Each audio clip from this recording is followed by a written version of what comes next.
Ay naguluhan naman ako dito kay kuya, kaya ako pa yung tinanong kung anong street yung pupuntahan kong tindahan. Ay kung alam ko ba naman kuya, ay baka naglakad na lang siguro ako. For the chika na naman tayo mga kachika. So for today's video ay pupunta tayo ng syudad kay magbili man tayo ng suka. Ay sis, syempre kaya dun talaga tayo sa malayo kay para makagala na din tayo. Ay maglagay na rin tayo ng protection natin sa araw kay sobrang init sa labas. Ay syempre kaya okay lang talaga sa akin na hindi mag-perfume pero wag lang talaga ang lotion. At pag tayo ay aalis ay kailangan i-check talaga natin ang lahat natin na bitbit kaya baka wala tayo mabitbit na pera. Ay grabe talaga ang init ngayon kaya siguro nagtago na lang ang masasakyan. Pero buti na lang talaga na may mga ganitong namamasada kay kung wala talaga ay wala ka talagang masakyan. Ay sis, tuwang-tuwa naman din itong nakasabay ko. Akala mo naman hindi kami nagkita ng isang taon. Pero kaya nalipat naman siya agad kaya may nakasabay kami na may dalang aso. At mabait naman talaga yung aso kahit hindi naman halata sa muka. At nasa tulay na nga kami ng tago at ito talagang pinaka-paborito kong na part pag nasa biyahe kami. Kaya tanaw na tanaw mo talaga ang lawak ng dagat na sobrang relaxing. At makikita mo na rin na malapit na talaga ang Pasko kaya madami ng decoration dito sa kalsada. At fast forward na nga tayo, nakarating na kami ng Tandag City at hindi nga kami pwedeng ihatid ng aming nasakyan. Kaya maghahanap naman kami ng aming masasakyan para ihatid kami doon sa aming pupuntahan. Saya ako sa Riverside.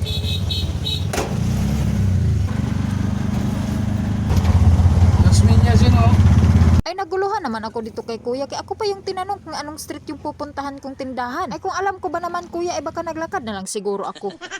Buti na lang talaga at nahatid ako ni kuya kaya hindi ko naman talaga alam kung anong street to. Ay sis, syempre kaya ito talaga ang una kong pupuntahan kaya maghanap man tayo ng mabibili na tsinelas. At bukod sa magandang design ay presyo talaga ang una kong tinitingnan pag ako'y bibili. Pero alam ko naman talaga na mura dito sa side na to. Pumili na nga ako ng aking magugustuhan na babagay din naman sa aking mga paa. Ay na-attract talaga ako sa mga kulay puti pagdating sa mga ganito. Kaso lahat ng mga nagustuhan kong design dito ay hindi naman kasya sa aking paa. Kaya mahilig naman talaga ako sa matataas na tsinelas kaya doon naman ako komportable. Pero ito kaya parang hindi naman talaga kasya sa akin kaya sobrang laki. Kaya hindi ko na lang talaga muna yung binili at nakapag-decide ako na pupunta na lang talaga ako sa kabilang tindahan muna. Ay sis, kaya minsan mapapatingin talaga tayo sa mga gamit na hindi natin kailangan.